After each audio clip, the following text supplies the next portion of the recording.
Space is created. A jangling saw forces me to look. The tree lopper swings from umbilical ropes, safe anchored and handcuffed to the noise.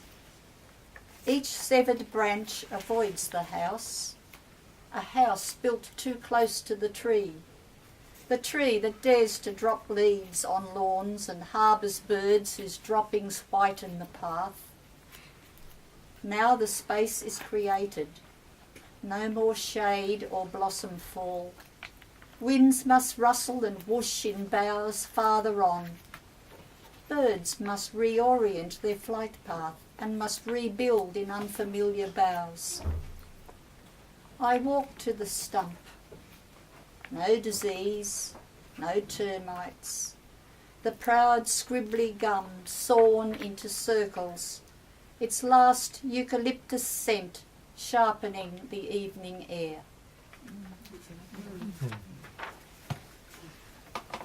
Scarlet.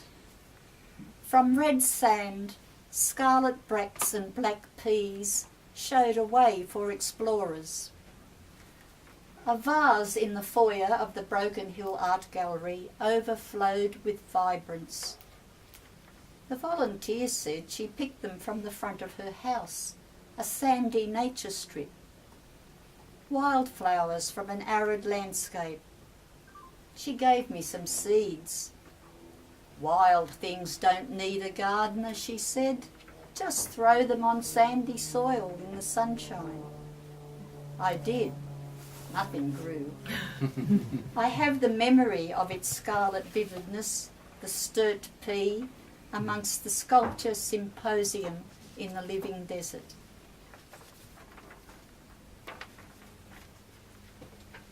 Fusion. Surfing the TV channels on a Sunday afternoon, I found him on the program Message Stick. Masterful indigenous dancer, suspended in strength from a pole, stalling as if high in the air, supple, muscular, sustained, slow motion movements. Matty Shields from Bulgate, black, gay, talented, proud and gentle, a fusion of qualities, now directed to becoming a nurse to help his mob. He won my admiration in half an hour. I hope I see him again.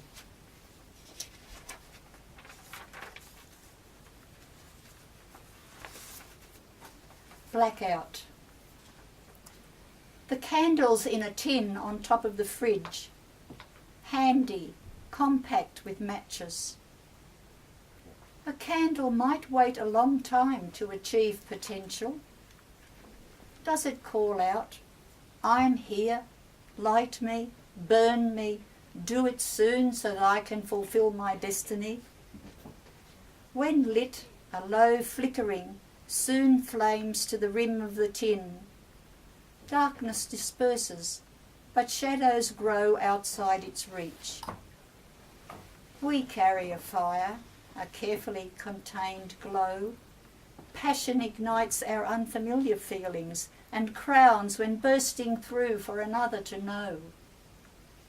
Prematurely put out, a candle is a finite thing, leaving remnants of remembered radiance to glimmer another time.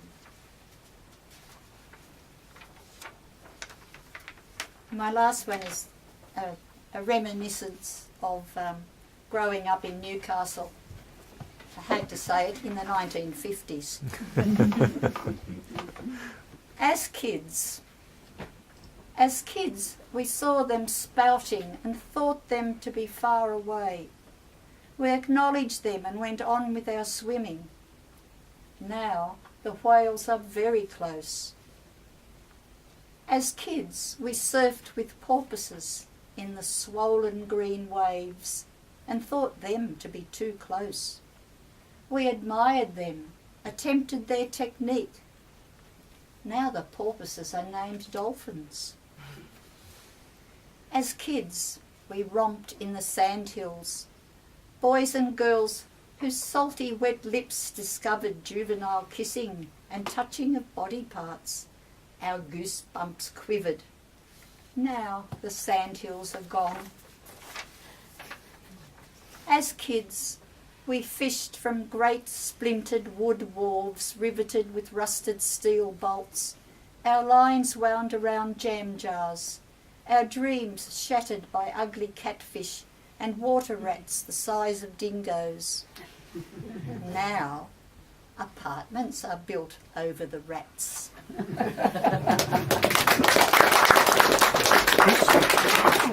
I'm trying to do a sequence of bird poems. I don't know where I got that from. No, it's Norman, but it's also Judith Wright, because I'm trying to do Australian birds.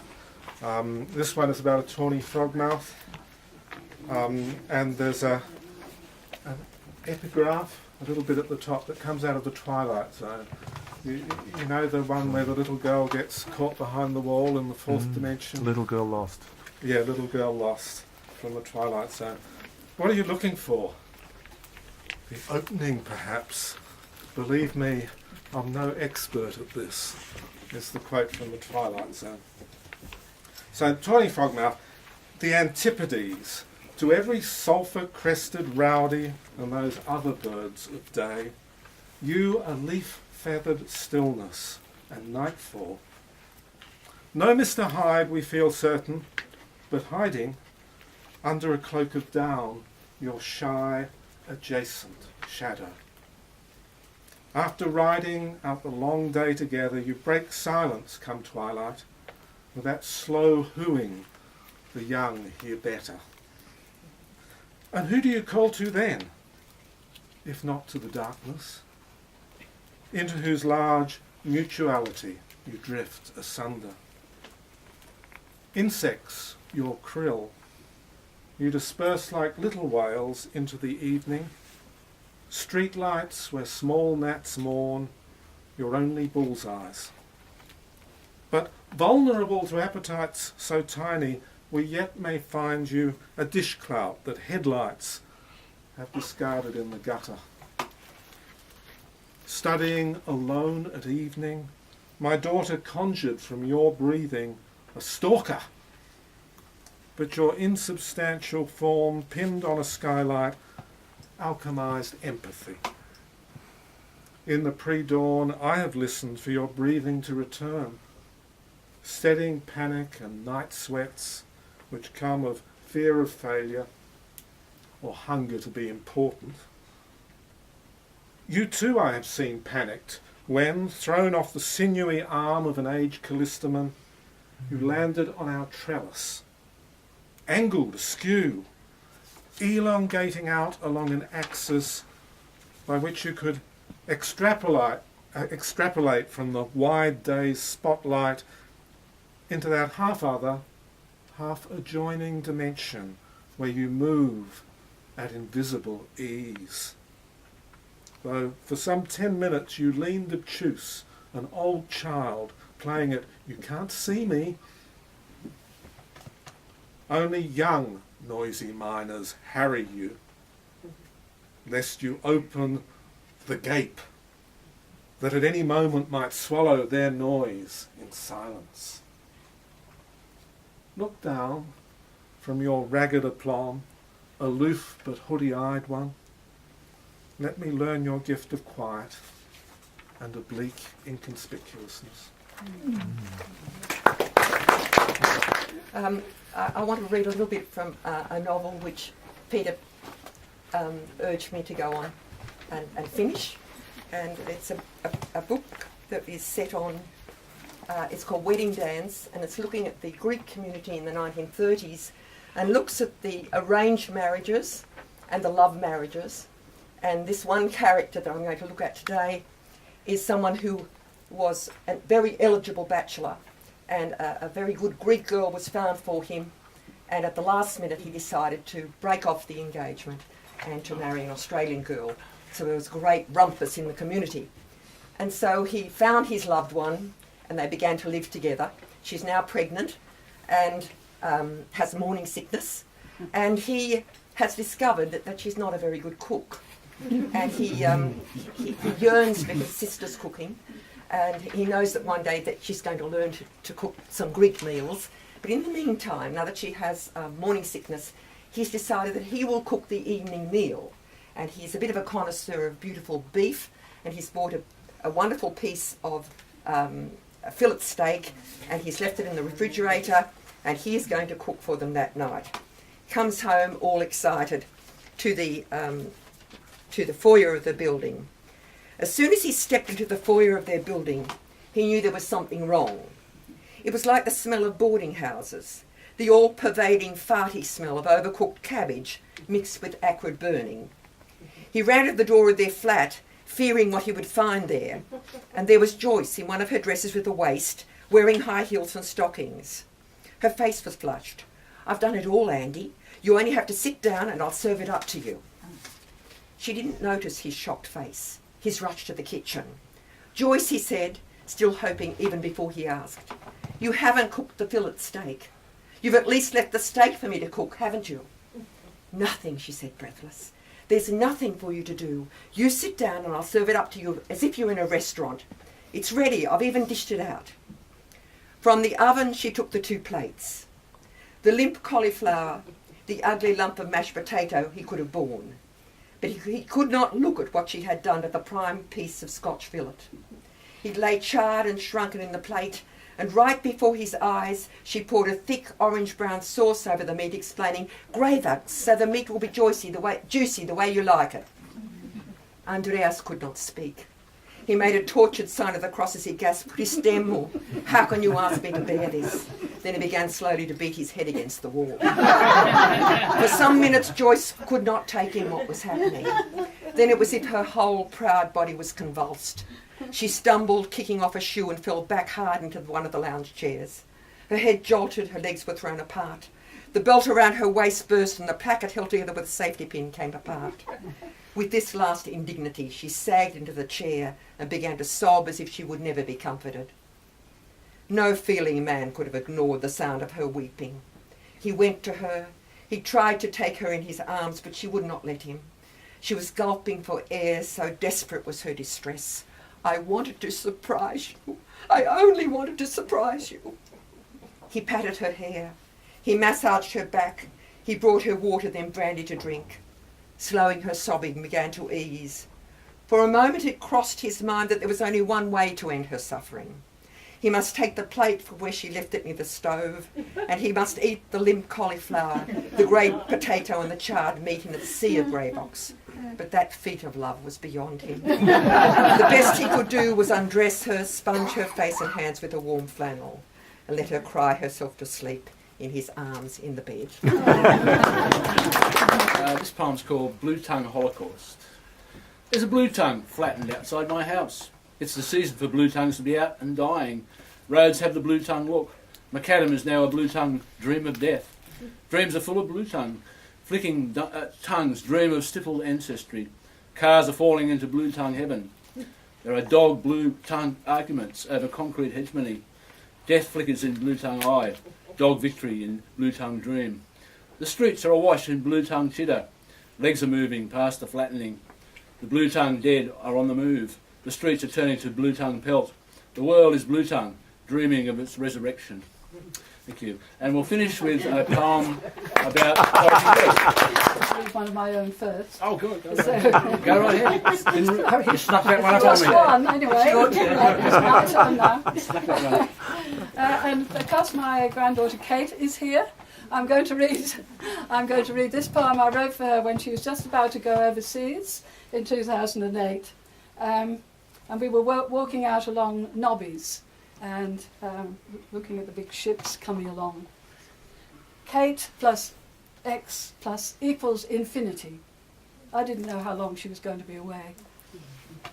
We walk along the causeway to the lighthouse, black storm clouds rearing. Out to sea, above the endless queue of ships, rain falls in a grey curtain. Between lightning flash and thunderclap, we count our chances. "I love storms," she says. A loud crack comes from nowhere above our heads. No flash, no warning. She thinks those ships are bringing goods to port.